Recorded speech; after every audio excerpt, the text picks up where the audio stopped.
Hey, what's going on, guys? Welcome to ESGN's Masterclass. My name is PsychosisKing. It's great to be back. The kit we're going into is a bit underrated by the community. It's taken for granted, and it is, for a lack of a better word, it is a bit selfish, I have to admit, but it is my favorite kit, and you can do a lot of team good with it. I mean, a lot of people don't understand that if used correctly, the kit can be one of the most game-changing kits out there, and it's I'm gonna go over a few basic things and see if I can help you guys out knowing how to get that really game changing feel out of it. So let's get into it, shall we?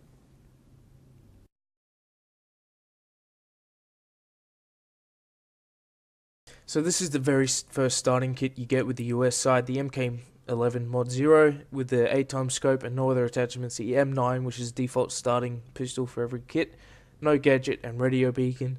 I suggest if you get the special edition of Battlefield to go with the SKS that it comes with it, because the mod is not a very good weapon at all. The SKS is a lot better than both the mod and the SVD, which is coming up in a moment. Really have to go over those. The Tugs is the first unlock you're going to be getting with the Recon kit, and we'll be going over that a bit later on in the episode.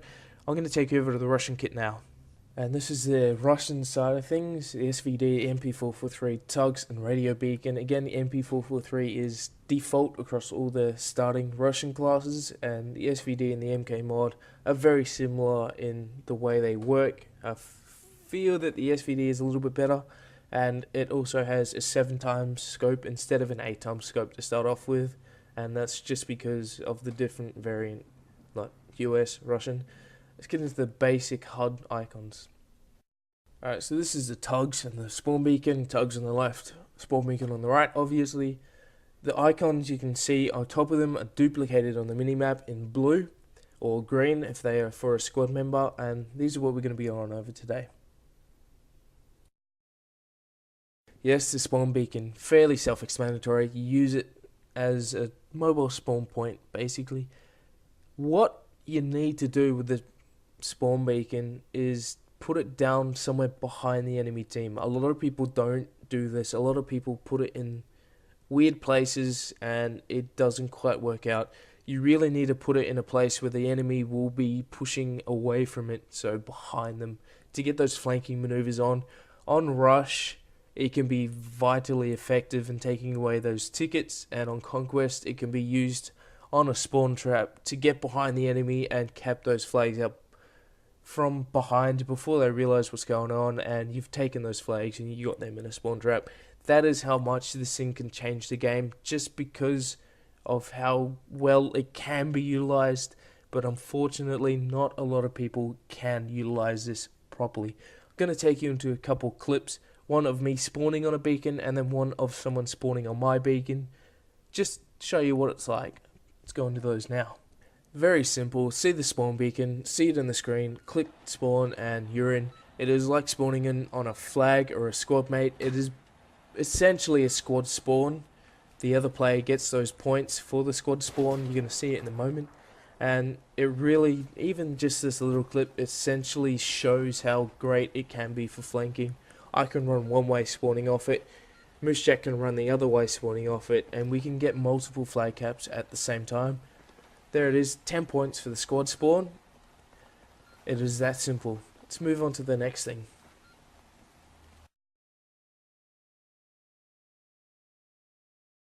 So this is the Tugs, and it is very hard to use this incorrectly, but it can happen. What you really need to do is put this in an area where it will be difficult to find, preferably enclosed or hidden, but it doesn't matter that much because what it does is it lights up a certain area around it. I think the Tugs is about 30 yards. I'm not too sure. I did do a bit of research, but I couldn't quite find anything. And then there's also the Mav, which you unlock later on down the track, which is a lot bigger, but it does have a wider range. I think it's about 30 to 50 yards. I'm not too sure again. Don't hold me to it, but everyone knows the Mav does have a wider radius. The Tugs, however, has the advantage of how small it is. It is pretty small, and it is very compact, so it is a lot easier to hide and not as easy to find by the enemy team. Going to show you a few clips of how it works and a little trick to get around it that not many people seem to know about. I'm not too sure how, so let's go into those clips. So along with the spawn beacon, the Tugs is a very simple piece of equipment. As is demonstrated here, they run past and they are spotted up on both the HUD and the minimap. Very useful if you want to look one way while also being able to see what's going on behind you. And very simple trick to get past it, which not many people know about. As I've said, I do not know why. I'll show you that right now.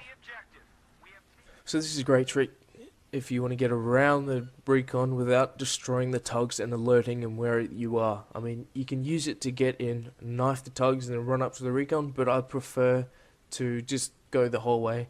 All you have to do is prone or crouch around the Tugs where the field is, and you can go straight past it. That simple. Goose and Scarecrow are showing us now. All they had to do was crouch or go prone, and you can walk straight through it. You make little to no sound, and chances are you're going to be able to hunt yourself a stray Recon. So we've got one more thing to go over. I'll take you on to that. So spotting is something that will become a muscle memory the more you play the game. Basically what you got to do is just look at the person and press the back button, and they'll be spotted for your entire team to see. It'll give you that advantage if they haven't seen you, and you'll be able to know exactly where they are and where they're looking. It'll also give your team that advantage if you can't kill them and someone else is closer to them. Very simple mechanic. Just look at them, press the back button, done. And on that, we've reached the end of this episode of Masterclass. Thanks for coming back and watching, guys. If you need any more advice, hit us up on ESGN.com, Battlelog, or Xbox, anywhere you can find. Like, share, subscribe, all that jazz. We might be doing a couple more on vehicles. I'm not too sure yet. We'll have to talk about it. Take it easy, guys. Till next time.